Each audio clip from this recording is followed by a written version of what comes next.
నిన్నటి రోజు ఉపన్యాసాన్ని పూర్తి చేసే సమయానికి తల్లి సతీదేవి అనబడేటటువంటి నామముతో అవతారమును స్వీకరించి ఉండగా ఆమె తన తండ్రి అయినటువంటి దక్ష ప్రజాపతి చేసేటటువంటి యాగాన్ని చూడడం కోసమని బయలుదేరింది. బాహ్యమునందు దక్ష ప్రజాపతి చేసేటటువంటి యాగం చూడడం ప్రయోజనమైన నిరీశ్వర యాగం చేస్తున్నటువంటి కారణం చేత తన భర్తకి జరిగినటువంటి అవమానానికి పరమేశ్వరుని యొక్క ఆస్తిత్వమును ప్రశ్నించి ఇంత హేయమైనటువంటి చర్యకి పూనుకున్నటువంటి దక్షుడికి, ఆ దక్షుడు చేసినటువంటి యాగానికి వెళ్ళినటువంటి వారికి ఒక గుణపాఠాన్ని నేర్పే ఉద్దేశ్యంతో తల్లి బయలుదేరింది. అలా బయలుదేరింది అని చెప్పడానికి మనకి ఆధారం ఏమి అన్నదాన్ని నేను మీకు శృతిలోంచి విశ్వస్య భేషజీ రుద్రస్య భేషజీ అని వేదం ఎందుకు పిలిచిందో, ఆ అమ్మవారు అలా బయలుదేరి వెళ్ళడం వెనకాతల ఉండేటటువంటి అంతరార్థమేమో మీకు నిన్నటి రోజున విజ్ఞాపన చేసి ఉన్నాను. తల్లి బయలుదేరి వెడుతున్నప్పుడు ప్రమదగణాలు ఆ తల్లి కట్టుకోవలసినటువంటి పట్టుపుట్టాలు, అలంకారం చేసుకోవలసినటువంటి నగలు, ఆవిడ పెట్టుకునేటటువంటి పువ్వులు, ఆవిడ ధరించేటటువంటి కస్తూరి తిలకము మొదలైన వాటినన్నింటినీ తీసుకుని వారు కూడా జయజయనాదములు చేస్తూ గంటలు మోగిస్తూ ఆ విమానం పక్కన ప్రమదగణాలన్నీ కూడా బయలుదేరాయి. ఇలా వెడుతుండగా మనమున మోదమందుచు ఉమాతరుణీమణిగాంచే దారు మృత్కనక కుశాజినాయస నికాయ వినిర్మిత పాత్రసీమము అనుపమ వేదఘోష సుమహత్ పశుబంధన కర్మభూమమున్ ముని విభుదాభిరామము సముజ్వల హోమము యాగధామమున్. ఎక్కడో లేదండి, అది దక్షారామం. మన కాకినాడ పక్కనే ఉంది దక్షారామం.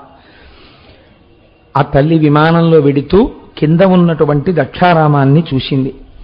ఓహో, ఎక్కడ చూసినా యాగశాలలు నిర్మింపబడి ఉన్నాయి, హోమగుండాలు నిర్మింపబడి ఉన్నాయి. ఆ చేస్తున్నటువంటి యాగములోంచి పైకి లేచినటువంటి కొంత ధూమము కనపడుతోంది. అంటే ప్రారంభమునందు యాగం చేసేటప్పుడు అగ్నిహోత్రం నుంచి పొగ ఎక్కువ రాకూడదు. అలాగే అక్కడ కట్టబడినటువంటి ఆ యజ్ఞ పశువులు మొదలైనటువంటి వాటన్నింటినీ తల్లి చూసింది. చూసి విమానం దిగి ఆ యజ్ఞశాలలోకి ప్రవేశించింది అమ్మవారు. ప్రవేశిస్తే చనుదించిన మొగువను జననియు సోదరులు తక్క సభగల జనులెల్లను దక్షుని వలని భయమున అనయము అప్పుడు ఆదరింపరైరి మహాత్మా. ఆ వచ్చినటువంటి తల్లి సతీదేవిని జననియు కన్న తల్లి, సోదరులు, తోడపుట్టినటువంటి అన్నదమ్ములు తప్ప మిగిలినటువంటి వాళ్ళు ఎవ్వరూ పలకరించలేదు. తల్లి యొక్క అనుగ్రహం చేత బతుకుతున్నటువంటి లోకం, ఏ తల్లి శక్తి రూపంగా ఉంటే నడయాడుతోందో ఆ లోకం, తల్లి లోపలికి వస్తుంటే దక్షుడు శపిస్తాడేమోనన్న భయం చేత ఎవ్వరూ సతీదేవిని పలకరించడానికి కూడా ఇష్టపడలేదు. ముఖాలు పక్కకి తిప్పుకున్నారు. మరి తల్లియు పినతల్లులు పరిరంభణమాచరింప పరితోషాశ్రుల్ దొరగగ డగ్గుత్తికతో సరసిజముఖి సేమమరయ సతిదానంతన్. ఒక్క తల్లిగారు, పినతల్లులు, సోదరులు మాత్రం ఆవిడ్ని కుశలం అడిగారు తప్ప.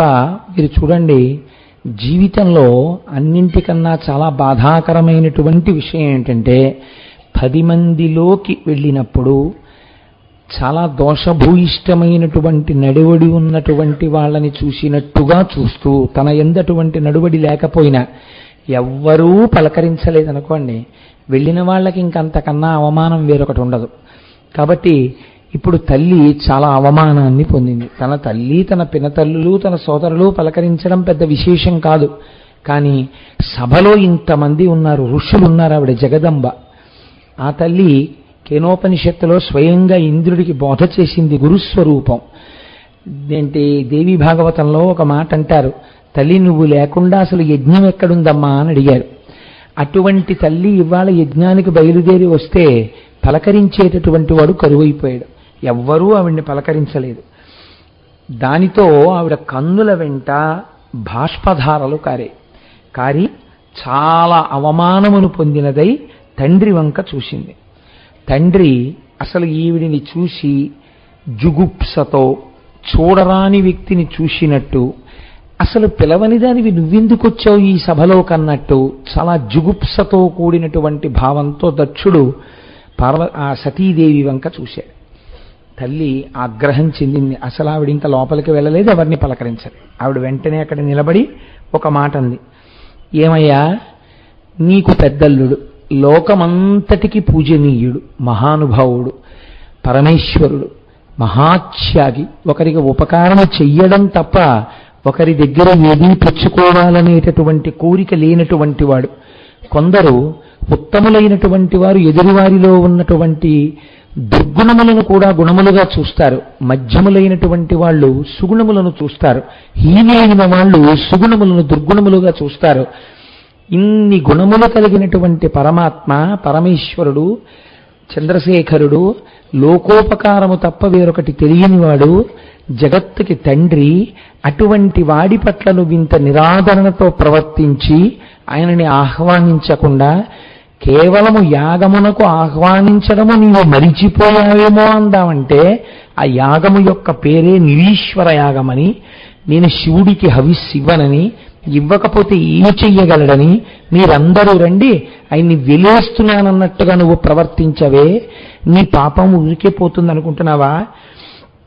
అనయంబు శివాయను అక్షరద్వయమర్ధి వాక్కున పలుక, భావమున తలంప సర్వజీవుల పాపసంఘముల్ చెడు. అట్టి మహితాత్మునందు సుమంగళుండవగు నీవు విద్వేషివగుట ఆశ్చర్యంబునందెదా, అమంగళుండవగు నీవు విద్వేషివగుట ఆశ్చర్యంబు అందెదా. వినుము, నీ వదియుగాక చర్చింప యవ్వని చరణ పద్మంబుల నరసి బ్రహ్మానందమను మరందమతుల భక్తిని తమ హృదయంబులనిడి తుమ్మెదల చేత గ్రోలి సంతుష్ట చిత్తులగుదురు. అత్యంత విజ్ఞానుడెట్టి దేవునందు ద్రోహంబు చేసి తేమందు నిన్ను.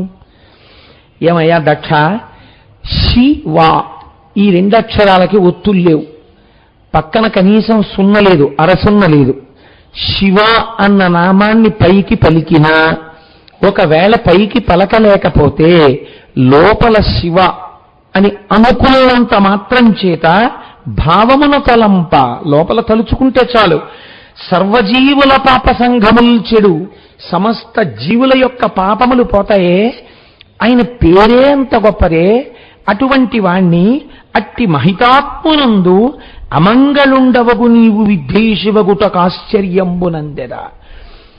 ఇది సంస్కృతంలో మూలమునందు వ్యాసభగవానుడు భవోనహో ద్వేష్టి శివం శివేతరహ అని రచన చేశారు. ఎవడు శివుని ద్వేషిస్తున్నాడో వాడు మంగళమును ద్వేషించినట్టు. కాబట్టి నీకు అమంగళములు కలుగుతాయి తప్ప నీకు మంగళములు కలగవు.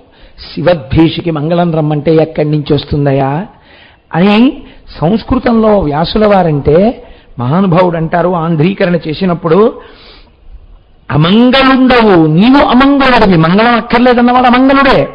అమంగళుండవగు నీవు విద్వేషివగుటకు ఆశ్చర్యంబునందెదా. నాకు చాలా ఆశ్చర్యంగా ఉందయ్యా. వినుము, నీ వదియుగాక చర్చింపనెవ్వని చరణ పద్మంబుల నరసి బ్రహ్మానందమను మరందమతుల భక్తిని తమ హృదయంబులనిడి తుమ్మెదల చేత గ్రోలి సంతుష్ట చిత్తులగుదురత్యంత విజ్ఞానులట్టి దేవునందు ద్రోహంబు చేసితే మందు నిన్ను.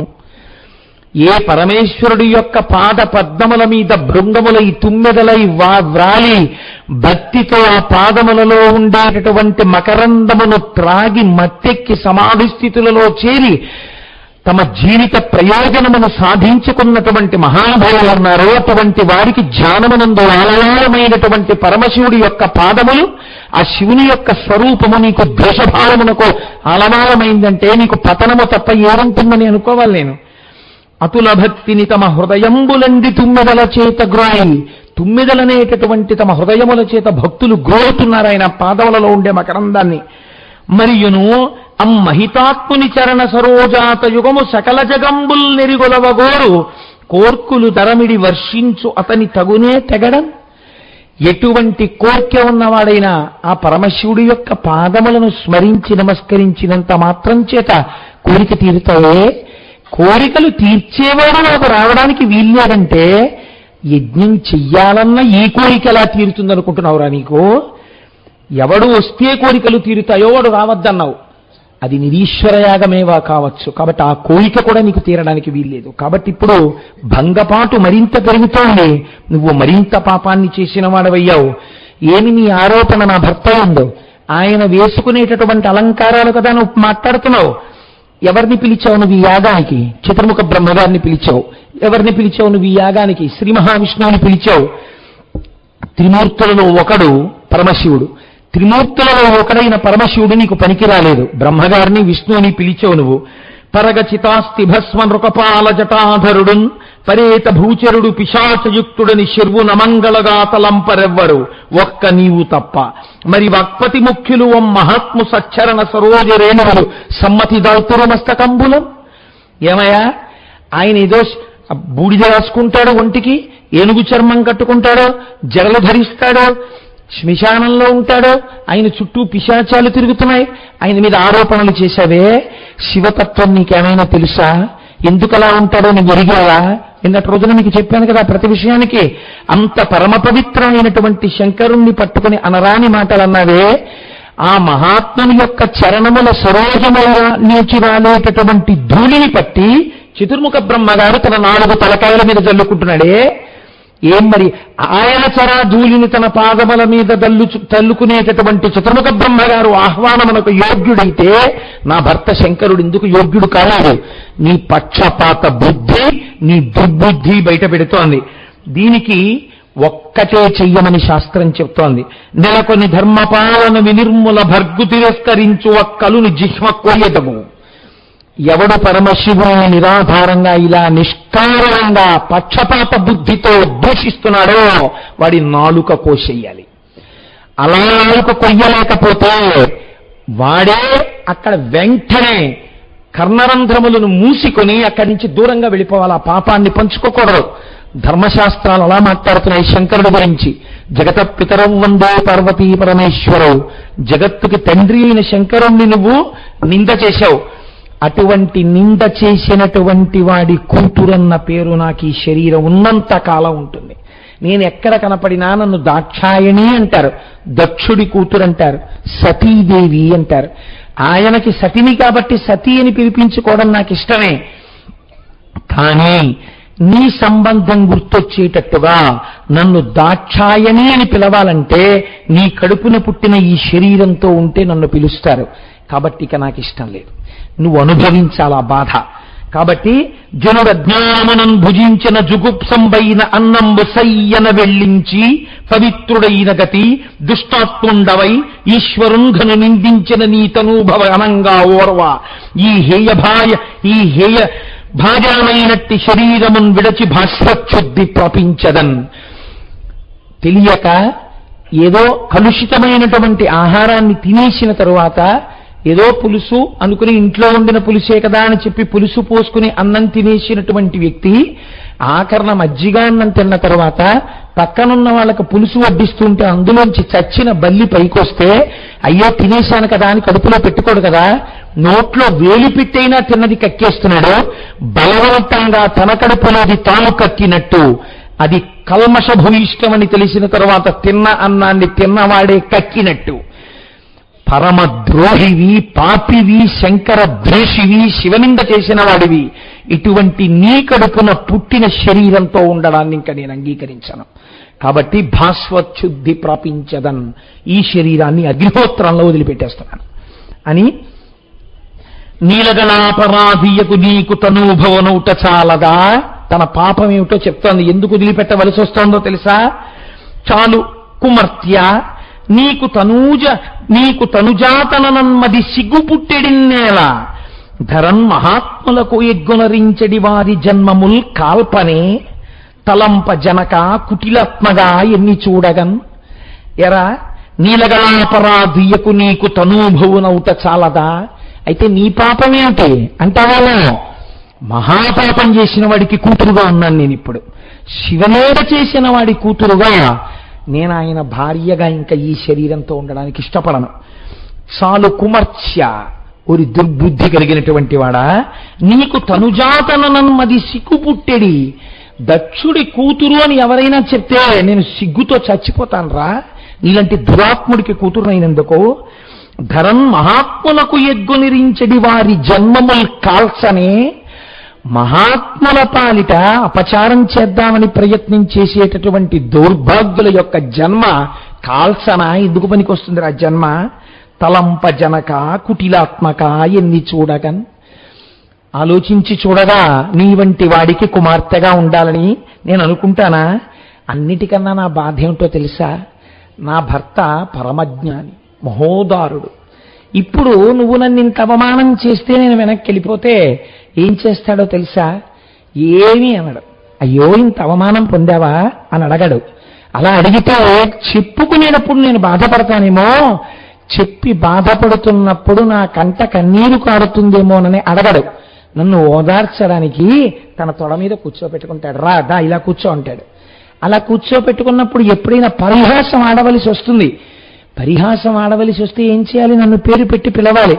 అప్పుడైనా మేము ఎంతో సంతోషంలో ఉన్నప్పుడు పరిహాసంలో నీ వంటి దిక్కుమాలిన తండ్రికి కూతురునై పుట్టినందుకంతటి మహానుభావుడికి భార్యనై ఆయన దాక్షాయని అని నన్ను దగ్గరికి తీసుకుంటే నీ పాపం నాకు గుర్తొస్తుంది.